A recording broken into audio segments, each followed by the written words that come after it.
Alors moi, mon coup de cœur de la semaine, c'est Redlands 2 qui est sorti chez Image Comics. C'est écrit par Jordi Beller et c'est dessiné par Vanessa Del Rey. Je vous avais proposé une petite critique du premier numéro sur comicsblog.fr et ça m'avait déjà beaucoup plu, avec une ambiance un peu nouvelle maintenant dans cette seconde partie, puisqu'on laisse un peu de côté le style film d'horreur pour s'orienter plus dans un polar assez sombre, matiné d'occultisme, avec quelque chose qui me fait un peu penser à la première saison de True Detective. Donc ce qui est intéressant vraiment avec cette histoire, c'est que donc là en fait le trio de sorcières, on ne sait pas trop ce qu'elles sont, qui avaient mis un peu la ville à feu et à sang dans le premier numéro, en fait là elles enquêtent sur une série de meurtres et du coup on est un petit peu perdu, mais pas dans le sens où on comprend rien, mais on a vraiment hâte de savoir où Jordi Beller veut nous emmener, surtout qu'il y a vraiment une ambiance qui se dégage du récit en premier lieu, mais aussi des planches de Vanessa Del Rey, qui a un trait assez particulier, qui ne se laissera pas forcément aborder par tous les lecteurs de façon agréable, mais avec forcément le travail de colorisation qu'il y a derrière. Ça donne vraiment un comic book qui a de la personnalité, et moi ce que j'aime c'est la personnalité. Donc lisez donc Redlands 2 chez Image Comics. Mon coup de cœur cette semaine, c'est Spy Seal numéro 2 chez Image Comics. C'est écrit et dessiné par Rick Tomaso. C'est assez particulier, c'est un trait qu'on n'a pas du tout l'habitude de voir dans les comics, parce que c'est très proche du franco-belge. C'est un mélange, on va dire, entre Trondheim et Hergé, parce que ça met en scène des animaux anthropomorphiques, comme dans Lapino par exemple, mais avec une architecture et un style vestimentaire qui est très proche de Tintin. D'ailleurs, le titre fait énormément de références à Tintin, c'est-à-dire que déjà la page de garde est comme sur les albums de Tintin, avec le nom de l'auteur, le nom du numéro et un encart dans un rond avec une illustration. Il y a pas mal de petites références comme le nom d'un hôtel ou l'hydravion jaune. Même à un moment, le personnage il a un pull bleu exactement comme Tintin. Et en fait, donc, ça va raconter l'histoire de Malcolm, qui dans le premier numéro s'était fait embrigader par le MI6 et était devenu espion un petit peu malgré lui.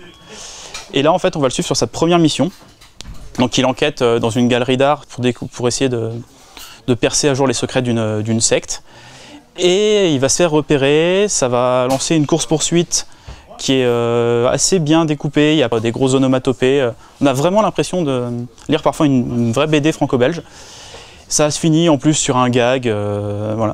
Et la deuxième partie donc, du numéro, ça va être le débrief de sa mission et ça va le lancer vers quelque chose d'autre avec des rebondissements, pareil, qui sont très typiques de la BD franco-belge. Voilà, donc c'est un mélange assez intéressant entre James Bond et Tintin.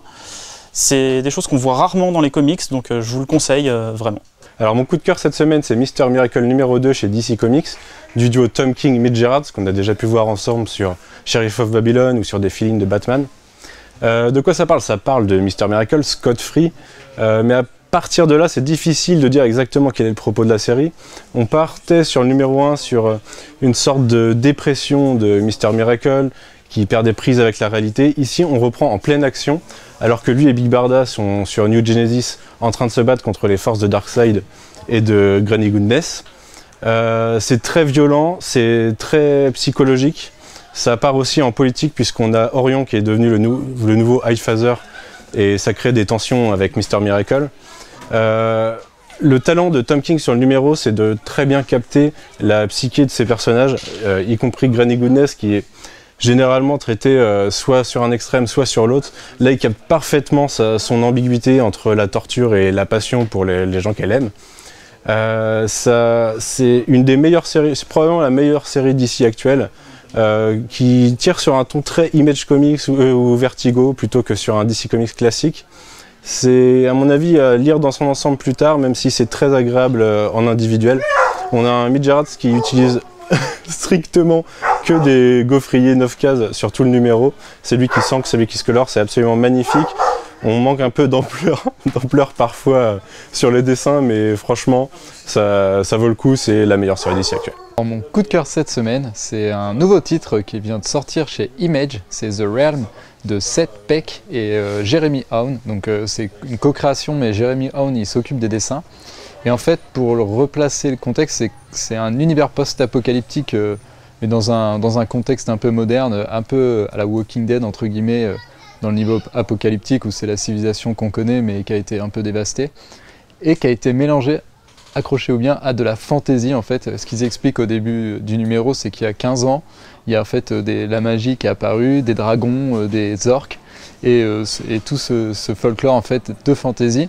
Et en fait, on suit cette série qui commence avec un héros qui s'appelle Will Logan, et qui est un genre de mercenaire armé d'un revolver et d'une super épée badass. Notre héros, c'est un passeur en fait, et sa mission, ça va être d'emmener une équipe de gens, donc de scientifiques, à Kansas City. Et en fait, ce premier numéro est vachement introductif dans le sens où il présente assez brièvement ses personnages, ça se lit assez vite, c'est vachement bien fait, et notamment grâce au dessin en fait, de Jeremy Haun, et on a l'impression en tant que lecteur d'être vachement observateur. Et pour l'instant, c'est une introduction, mais j'ai été vachement bluffé, notamment par l'univers qui est assez travaillé visuellement et tout. Les designs c'est à moitié de la science-fiction, il y a du coup du moderne, il y a de la fantasy, parce qu'on voit des orques et tout, des gens se battent à l'arc et tout, il y a des rois, il y a tout ce qui fait le sel en fait de la fantasy. Mais comme on est un peu en retrait sur l'univers, c'est une autre façon de découvrir un monde.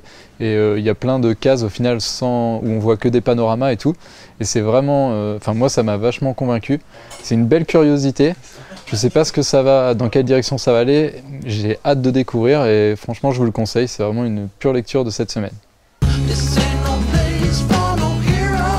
Du coup, je vais vous présenter aussi mon coup de gueule de la semaine. Il s'agit d'Action Comics 987. Je ne vais pas vous parler de la fabuleuse idée de DC Comics de remettre des couvertures 3D, parce que à la base j'aimais bien le principe. Le problème c'est qu'ils ne savent pas forcément le réaliser, puisqu'en fait on n'arrive jamais à voir l'image l'une ou l'autre, c'est un mix des deux. Bref, Action Comics 987, c'est la première partie de l'histoire qui s'appelle The Oz Effect, où on va enfin apprendre l'identité de Mr. Oz, donc un personnage qui était apparu à l'époque New 52 sous le run de Geoff Johns et John Romita Jr. dans Superman, et qui depuis les débuts de DC Universe Rebirth a été pressenti comme étant relié à Watchmen, vu que c'est un peu le lien qui est fait avec cette grande intrigue et cette relance éditoriale de Geoff Johns. Sauf qu'en fait, pas du tout. C'est pas du tout un lien avec Watchmen qui va être fait. Donc là, je vous avertis quand même, on passe en zone full spoiler. L'identité donc de Mr. Oz est révélée à l'issue de ce numéro, sachant qu'elle avait déjà été soupçonnée, voire même spoilée par tous les sites d'actualité américains. Donc la surprise à la lecture, de toute façon, elle n'est pas là. Mais surtout, donc là je vous le dis, c'est Jor-El, donc le papa de Superman, qui n'est donc jamais mort. Non mais qu'est-ce que c'est que ce beans?